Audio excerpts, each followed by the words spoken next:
જય હિન્દ વિદ્યાર્થી મિત્રો, છેલ્લે આપણે સ્વાધ્યાય 6.1 માંથી ગણતરીવાળા આંકડાકીય માહિતીવાળા દાખલા જોયા હતા કે જેમાં ખૂણાના માપ આપેલા હોય, બીજા વિપરીત કોણ કે અન્ય પ્રકારના ખૂણા શોધવાના હોય. અહીં આજે આપણે સાબિત કરો કે ના દાખલા જોઈ લઈએ. કોઈ વારે તમને કસોટીમાં કે વાર્ષિક કસોટીમાં પણ પૂછી શકાય. તમને આકૃતિમાં આપ્યું છે એ પ્રમાણે ખૂણો PQR અને ખૂણો PRQ આ સરખા માપ આપ્યા છે અને સાબિત કરવાનું કહ્યું છે કે PQS અને PRT આ સરખા થાય એવું સાબિત કરો. હું તમને આ પ્રેક્ટિકલી સમજાવું ને તો તમને આઈડિયા આવી જાય એવું છે. આ બે સરખા છે, સપોઝ કે બંનેનું માપ 70 હોય, હું ખાલી ધારવાનું કહું છું, આ હોય એવું નથી કહેતો અત્યારે. તો આના માટે આ રૈખિક જોડ થાય. તો આ 70 હોય તો રૈખિક જોડ પ્રમાણે 180 માંથી 70 બાદ કરો એટલે 110 આવે. તો આના માટે આ પણ રૈખિક જોડ છે, કારણ કે જુઓ આ રેખા છે અને આ કિરણ જે RP છે એટલે આ 70 હોય તો આ પણ 110. આંકડાકીય રીતે સમજો ને તો ખબર પડી જાય કે આ 110 ના 110 સમાન જ થયું છે. બટ આપણે તો થિયરિકલ લખવાનું છે. ભૂમિતિ એટલા માટે ભૂમિતિ છે મિત્રો. આ તો મેં તમને આંકડાથી સમજાવ્યું કે આ બરાબર છે. ઓકે, ચલો એના માટે કંઈક લખીએ હવે થિયરી પ્રમાણે. પહેલા તો આપણે કિરણ QP એના માટે લખવું છે. એનું ઉદ્ભવ બિંદુ ક્યાં છે? ST રેખા ઉપર, બરાબર. એટલે એની જોડે બનતા ખૂણા PQS અને PQR એ રૈખિક જોડના થાય. યાદ કરો, આ કોઈ કિરણ હોય અને એની ઉપર આ રીતે કોઈ ખૂણો બનતો હોય, આ કિરણ અને આ રેખા હોય, એવી જ કન્ડિશનમાં આ બંને રૈખિક જોડના ખૂણા થાય છે. તો એ જ સિચ્યુએશન અહીંયા પણ આવી ગયા. આ રેખા છે એટલે આ બે ખૂણા 180 ના થતા હોય. એટલે સૌથી પહેલા આપણે લખીશું કે કિરણ QP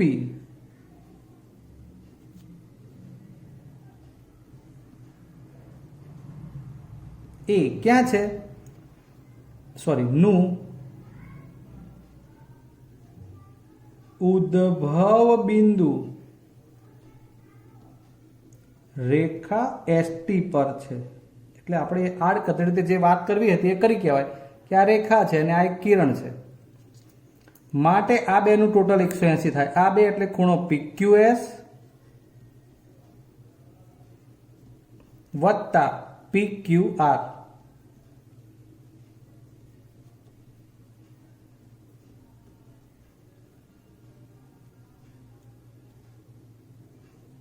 રૈખિક જોડના ખૂણા. ચાલો આ સમીકરણ આપણે 1 લઈને મૂકી રાખીએ. તો શું એવું આ બાજુ ના વિચારી શકાય કે RP કિરણ તે જ રીતે કિરણ RP એ ક્યાં છે? એટલે કે એનું ઉદ્ભવ બિંદુ એ પણ રેખા ST ઉપર છે.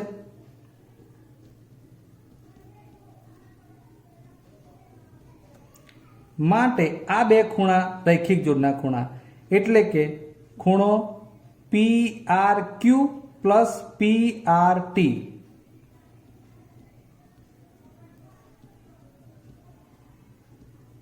∠80 રૈખિક જોડ. આવું કંઈક આપણે પ્રમેયમાં જોયું છે કે બે વખત 180 આવ્યા હતા અને પછી આપણે એને સરખાવી શકીએ. એવું કરીએ, પરિણામ 1 અને 2 ને સરખાવતા, એટલે કે પરિણામ 1 અને 2 પરથી લઈએ.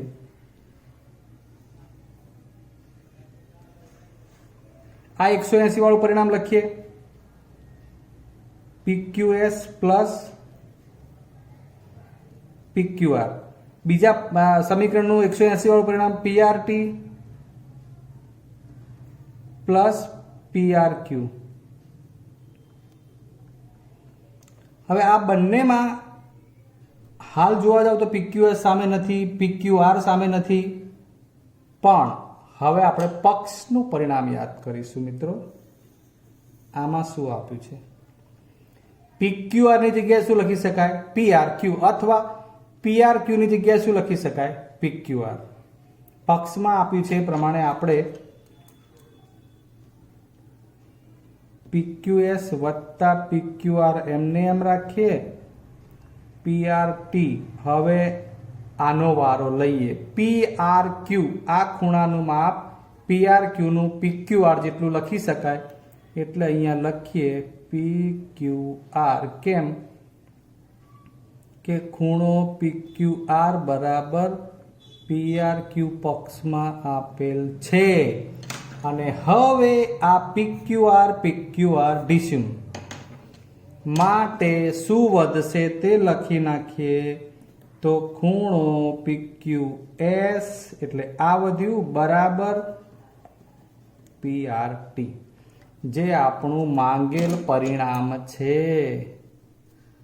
ઓકે, એટલે બહુ ઈઝી છે. આ બે રેખિક જોડનું પરિણામ મેળવી લેવાનું, આ બે રેખિક જોડનું પરિણામ મેળવી લેવાનું, બંને સરખાવવાનું, પક્ષમાંથી લખાણ લખીને ઉડાડી દેશો એટલે તમારું જે માગી છે પરિણામ મળી જશે. બીજો એક પ્રશ્ન જોઈએ. ચલો ત્યારે હવે અહીંયા આકૃતિમાં નજર નાખીએ. અહીં તમને આકૃતિ આપી છે. આ રેખા છે કે આવું છે એવું કશું આપેલું નથી. આકૃતિ પ્રમાણે ખૂણાઓ ઉપર તમે નજર નાખો. આ x માપ આપ્યું છે, આનું y. એવું કહ્યું છે કે x પ્લસ y, આ બે ખૂણાનું સરવાળો એ w પ્લસ z, એટલે આ z અને આ w આના જેટલો થાય છે. ઓકે, તમારે સાબિત શું કરવાનું છે? તો કે છે કે આ રેખા AB બને એવું લાવવાનું છે. એટલે AOB રેખા બને જો આવું થતું હોય તો. એટલે કે આ AOB ની ઉપરના આ બે ખૂણાનો સરવાળો અને નીચેના આ બે ખૂણાનો સરવાળો સરખો છે એવું આપેલું છે. કઈ વાંધો નહીં, જાણતા હોય એવા પરિણામનો ઉપયોગ કરવાનો હોય છે. મિત્રો તમે જાણતા હોવા જોઈએ કે કોઈ એક બિંદુ આગળ આમ ફરતો આખું આમ વિચારો ને, આમ રાઉન્ડ, તો આ જે આખા બધા જ ખૂણા જેટલા પણ બનતા હોય એટલા કિરણોથી અલગ અલગ આમ, એ બધાનું ટોટલ 360 અંશ થતું હોય. એટલે કે કોઈ એક બિંદુ પર બનતા બધા જ ખૂણાઓનો સરવાળો 360 અંશ થતો હોય.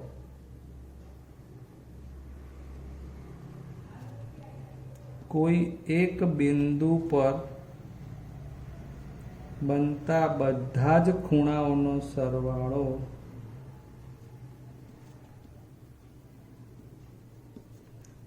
360 અંશ થાય છે. એનો મતલબ કે આ x, y, z અને w આ એક જ બિંદુ ઉપર બને છે, તો આ બધાનો સરવાળો કેટલો થાય? 360 અંશ.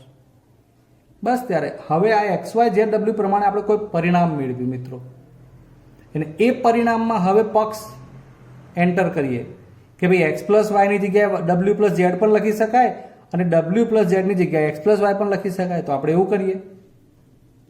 આ રહ્યું x પ્લસ y અને આ z પ્લસ w ની જગ્યાએ શું લખી શકાશે? x plus y. ફરી વાર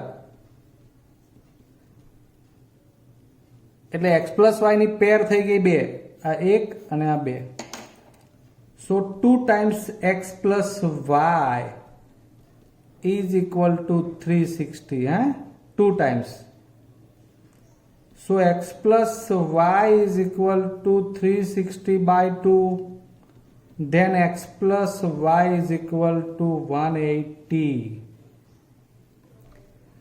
x plus y કેટલું મળ્યું? 180 અંશ.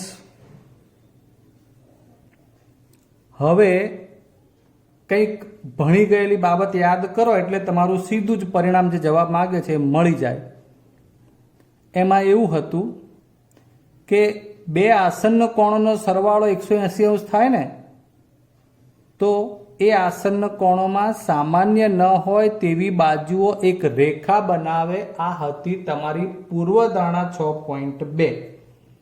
એની ચર્ચા અનુસાર હવે આમાં હું સમજાવું તો અહીં આ AOB રેખા માટે આ x અને y આસન્ન કોણ છે. અહીંથી OC આ કિરણ અથવા તો ભુજ એ બંનેમાં સામાન્ય છે, અને સામાન્ય ન હોય તેવા ભુજ એટલે અહીંથી આ OB અને OA. જ્યારે આ બે આસન્ન કોણો 180 બનાવે છે એવું લાવી દીધું. એવું થતું હોય ત્યારે આ સામાન્ય ન હોય તેવા ભુજ એટલે કે OA અને OB એ રેખા બનાવે એવું પૂર્વધારણા 6.2 અનુસાર કહી શકાય.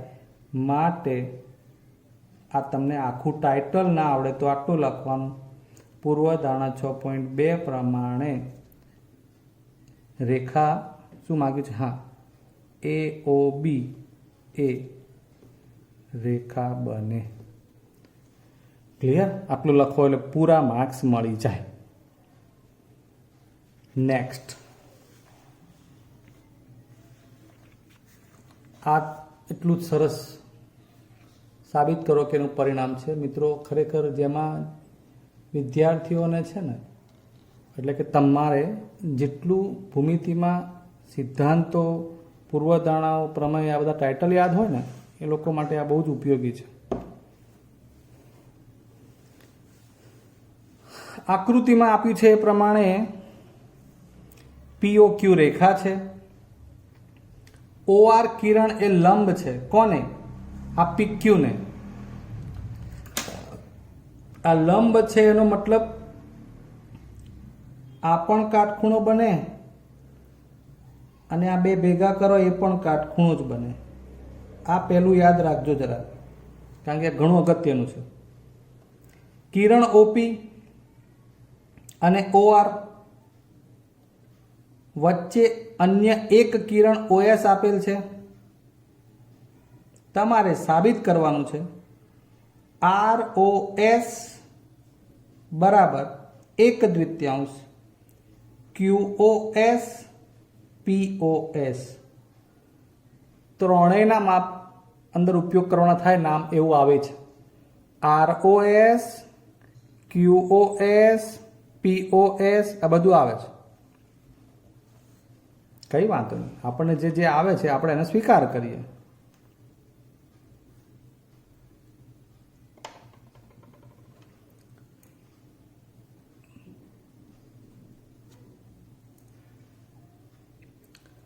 ચલો ત્યારે હવે લંબ માટે મેં તમને વાત કરી હતી. પહેલા લંબનું લખાણ કરીએ કે કિરણ OR એ PQ ને લંબ છે. અહીં કિરણ OR એ રેખા PQ ને લંબ છે. તેથી શું? તેથી એક વસ્તુ બને કે આ લંબ હોય એટલે આ બાજુ ને આ બાજુ બંને કાટખૂણા બને. તો માટે ખૂણો QOR બરાબર POR અને બંને 90 અંશના થાય. બરાબર છે? આટલું યાદ રાખવાનું છે. હવે QOR અને ROS આ બે ખૂણાની વાત કરવી છે. જ્યાં મારી પેન ઇન્ડિકેટ કરું છું ત્યાં આ બે. એક QOS માટે આસન્ન કોણ બને. બરાબર ને? એટલે આ 90 હોય તો આનું માપ આપણે લખી શકીએ. એટલે સીધું જ લખીએ હવે આપણે એમાંથી. QOS બરાબર QOR વત્તા ROS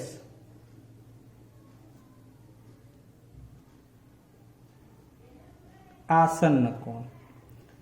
QoS જોજો હા, અહીંયા આપણે એનો ઉપયોગ કરવાનો છે. આ QoS એટલે લીધું છે. સો QoS બરાબર અહીં QOR એટલે 90 વત્તા ખૂણો ROS. આને પરિણામ નંબર 1 આપીને હમણાં પડ્યું રહેવા દો. હવે આ POS આવે એવું કરવું છે કંઈક, બરાબર છે. તો POS અને ROS હે ને, આ બંને પણ આસન્ન કોણ છે. કોના? POR ના. તથા POR બરાબર શું થશે? POS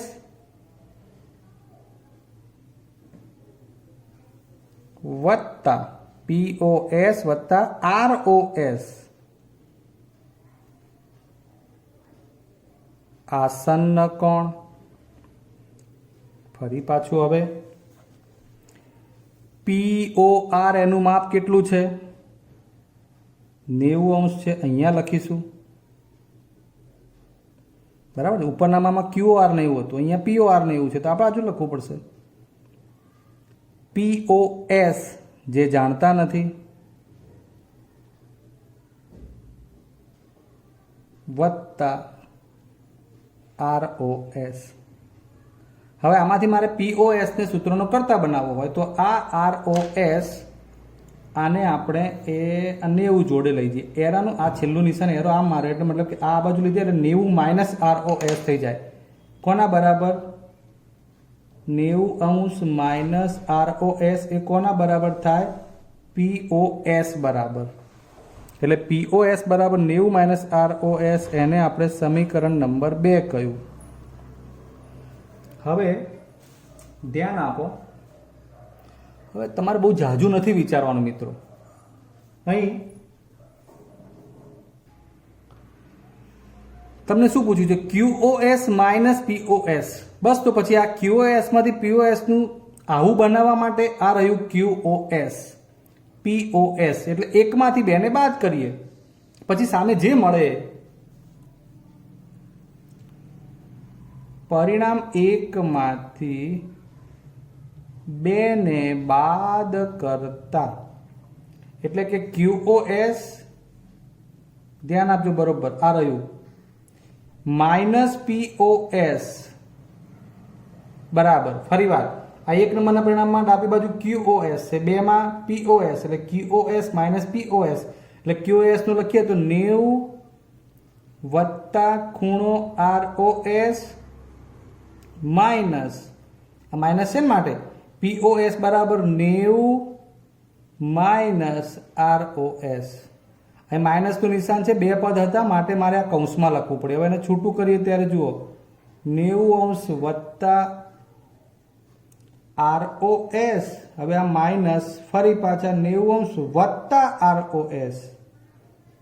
clear? અને આમ કરવાથી પ્લસ માઇનસ 90 ડીસ્યુમ. શું વધે? ROS વત્તા ROS 2 ટાઈમ્સ ROS. 2 ટાઈમ્સ આ 90 અને પ્લસ માઇનસ 90 ડીસ્યુમ થઈ ગયા, ઉડી ગયા. ROS ફરી પાછું ROS, 1 ને 1 2 વાર ROS કોના બરાબર? QoS માઇનસ POS બરાબર 1. દિલીપભાઈ તમે ઉતાવળ ના કરો. 2 ટાઈમ્સ ROS મળ્યું છે. અને માટે તમને જે માગ્યું છે એમાં ROS, એમાં આગળ 1/3 કે 2 કે એવું કંઈ નથી રાખવાનું. એટલે ROS ને જુદું પાડવું હોય તો આ બગડો છે એ સામે જાય એટલે એનું વ્યસ્ત થઈ જાય, 1/3 થઈ જાય. માટે આપણે આ પરિણામ હવે સીધું લખીશું ROS બરાબર આ સામે જાય છે એ રીતે 1/3 કૌંસમાં QoS માઇનસ POS. જે આપણે સાબિત કરવાનું હતું એ પરિણામ છે જે સાબિત થઈ ગયું છે. સાબિત કરો કે ના દાખલા હંમેશા વિદ્યાર્થીઓને અઘરા પડતા આવ્યા છે, પણ હું આશા રાખું કે આપણે જે રીતે જઈ રહ્યા છીએ, જે રીતે અભ્યાસ કરી રહ્યા છીએ, હું કરાવી રહ્યો છું અભ્યાસ અને તમે અભ્યાસ કરી રહ્યા છો વિડીયોમાં, ઓન બોર્ડ તમે ક્લાસમાં હાજર હો અને જે કામ થતું હોય એ વિડીયોમાં કેમ ના થાય મિત્રો? થવું જોઈએ, થાય, થશે એવી આશા રાખું છું. એટલે જે કંઈ પણ સમજાવું છું એ ખૂબ જ ધ્યાનથી તમે સમજતા હશો. વિડીયો છે આપણી પાસે, જેટલી વાર જોવો હોય એટલી વાર જોઈ શકાય. નથી સમજાયું, ફરી વાર જોવાનું છે, ફરી વાર જોઈએ. 1-2 વાર જોવાથી તો આવડી જ જાય. પ્રશ્ન એટલો છે કે ટાઇટલ્સ બધા આપણને યાદ હોવા જોઈએ. આશા કરું કે તમને ગમતું જ હશે. જો ગમતું હોય તો વિડીયોને લાઈક કરવો જોઈએ, સબસ્ક્રાઇબ કરવું જોઈએ અને અન્યને પણ આ સમજાવવું જોઈએ. હવે આવતી વખત મળીશું, ત્યાં સુધી રજા લઈએ. જય હિન્દ.